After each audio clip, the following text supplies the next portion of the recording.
今日はですね、日産とホンダ、そして三菱自動車、こちらの方の経営統合に向けて MOU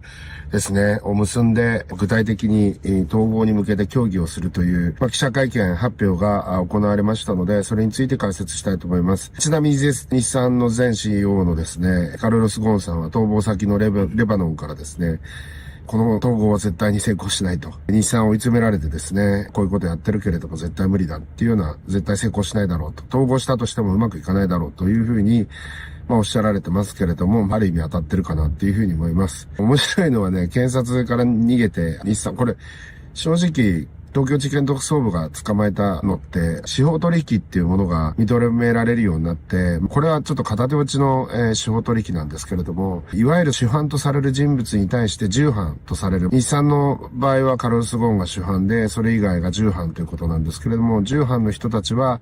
司法取引をして、カルロス・ゴーンに不利な証言をすると、非常に罪と減じられてですね、起訴されないと、不起訴になるとかですね、そういったようなことなんですけれども、そういった司法取引制度をちょっと PR したい検察、新しいね、司法制度改革で出てきた司法取引を PR したい検察と内部の勢力争いに勝ちたい日産のその後の経営陣ですね。こちらの思惑は一致してカルロス・ゴーンを結構無理筋で対応して、そしたらなんと逃げられるという大失態を犯してしまったというですね。そういった事件、これも人質司法とかやってるからダメなんですけれどね。そういったところに未だにマスコミに洗脳されてる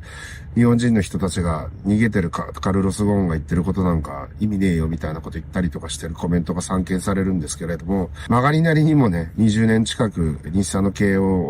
になってきたカルロス・ゴーンさんの言葉には重みがありますよね。結局ですね、日産、そしてホンダ、三菱自動車がですね、合併して利上げ規模では世界3位になるっていうことなんですけれども、フォルクスワーゲングループ、そしてトヨタ自動車グループ、そこに次いで大きな売上規模になるっていうことなんですけれども、今もう本当に経営効率が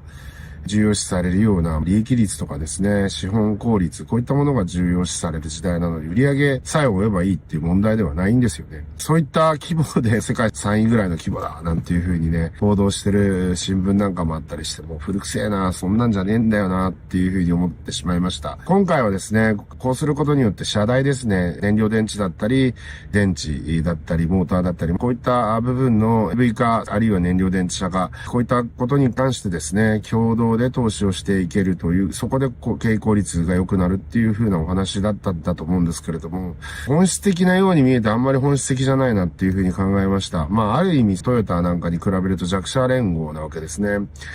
特に日産自動車、三菱自動車っていうのはガバナンスというか、もうサラリーマン社長の権力闘争の場みたいになっちゃってるの。典型的な白い巨頭みたいな場所なんですよね。なので、派閥争いだったり、カルロス・ゴーンを追い出すために検察まで使っちゃうっていうぐらい日産の経営って多分腐ってて、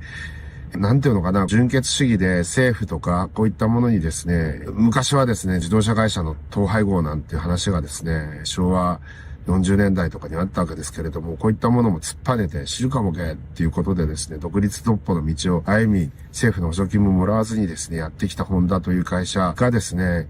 もう裏で経産省が手を引いてんじゃないかなんていう話もありましたけれども、まさになんか日本的なこういったサラリーマン社長同士のですね、合併みたいなものにですね、手を出してしまうというのは、いかがなものかなっていうふうにはちょっと僕は思ってしまいますと、本田宗一郎さん生きてたら前もちょっと動画で言いましたけれども、怒り狂ってたんじゃないかなっていうふうに思いました。というぐらい、なんか日産って本当にガチャガチャした会社で、常にこういった社内放送をやっていて、外資、ルノーが出資してカルロス・ゴーンを送り込まれて、なんとか経営改善させて V 字回復したわけですけれども、その後ですね、カルロス・ゴーンを追い出してですね、自分たちでなんとかなるってやったら全然なんとかならなくて、もう経営危機で大リストラしなければいけないということで、そういう悪い流れに引きずり込まれる可能性が僕はすごく高いなっていうふうに思ってるので、何度も言いますけど、これ MOU の段階でやめてですね、もう来年の夏には経営統合なんて話になって、再来年には再上場みたいな話になってますけれども、僕はちょっと微妙だなというか、かなりやばいなっていうふうに思ってて、